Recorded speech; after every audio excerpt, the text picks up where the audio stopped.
Very good afternoon, sir. My name is Sushant Kumar Kushwaha. I'm a research scholar from BHU, and very much fortunate to have a time to clear my doubt from you, sir. My question is, I have lost my spark, okay, and I'm not a very much continuous, consistently motivated person. I have lost my motivation. How to regain that? To live my life and lead in a like a joyful way, to regain your inner peace. Thank you, sir. See, the nature of life is such… Please sit down, it's okay. If you go outside in the garden and try to catch an ant, the BHU ant, who is born here, who's grown up here and probably he'll die here, that BHU ant, if you try to catch him, he'll say, okay, to hell with my life, okay, crush me if you want. Is it so? He'll do everything to protect himself. He values his life, isn't it? Very much or no? Tiny little creature that we may not even notice, we may step on him without even seeing him, unfortunately. But he values his life immensely. Does he or no? He's got spark. But you, a human being, at least on this planet, you're the peak of evolution, physiologically at least. Yes? If other behavioral aspects, if we may have questions but physiologically at least, the most evolved creature on the planet.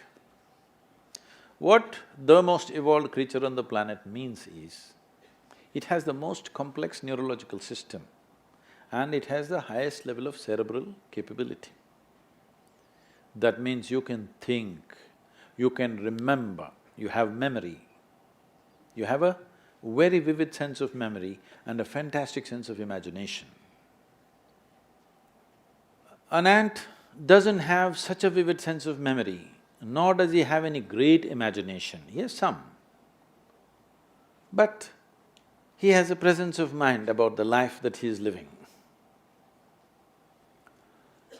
Because the education systems that you're going through right from kindergarten level is such that it is about everything except you.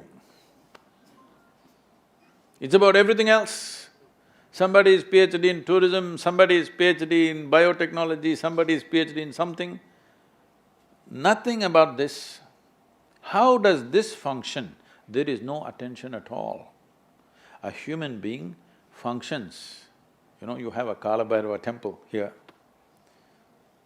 What this means is, a human being exists in three times. He lives because of the richness of his memory.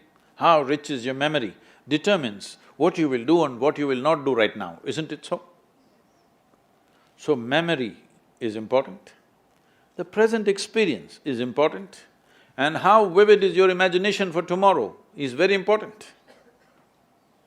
Right now the problem is, these things have all gotten mixed up because discipline of faculty has simply not come. Nothing has been taught to our children that there needs to be… Discipline means people think English kind of discipline, walking like this like idiots. Discipline of faculty is not there. Because of this, your own mind turns against you. What happened 10 years ago, you still suffer? Hello? What may happen day after tomorrow, you already suffer? Because there's no discipline of faculty. You don't know how to use your memory, you don't know how to use your imagination. Your memory makes you suffer, your imagination makes you suffer, and you think you're suffering your life. You are not suffering your life, you're only suffering the two greatest faculties of being human, vivid sense of memory and a fantastic sense of imagination, isn't it so? If you suffer the greatest faculties that you have, what can we do with you? If you suffer an ailment, understandable. If you suffer a disability, understandable. If you suffer your ability, hopeless case. Yes or no? You're suffering your capabilities. If you're suffering your disability, it's all right. You're suffering your capabilities. I must tell you this, about 4–5 months ago, I think, you might have seen it on the news, a young lady, 34-year-old lady, who was a television anchor in Hyderabad, jumped off the 5th floor window, killed herself, left a note, "Nobody is responsible for my death, my brain is my enemy." How many million years it took to get this brain to this size, and now it becomes your enemy? She articulated this, but this is true with almost 90% of the human beings. They are suffering their own intelligence, isn't it? If you take away half their brain,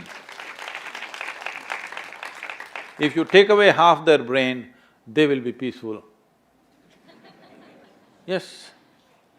And that is why a whole bunch of idiots are going about saying that the ultimate goal of life is peace of mind. Such people will only rest in peace. Now you, young man, university life, if somebody is not keying you up all the time, it could become too easy, you know. Even I remember, when I went to the university, most of the time we were in the canteen or in the garden. So the easiest part of my life was university. I think, I know nobody's going to like it but I think this university time must be shortened unless somebody is producing something brilliant. They must be chucked out within 3 to 4 years' time, everybody.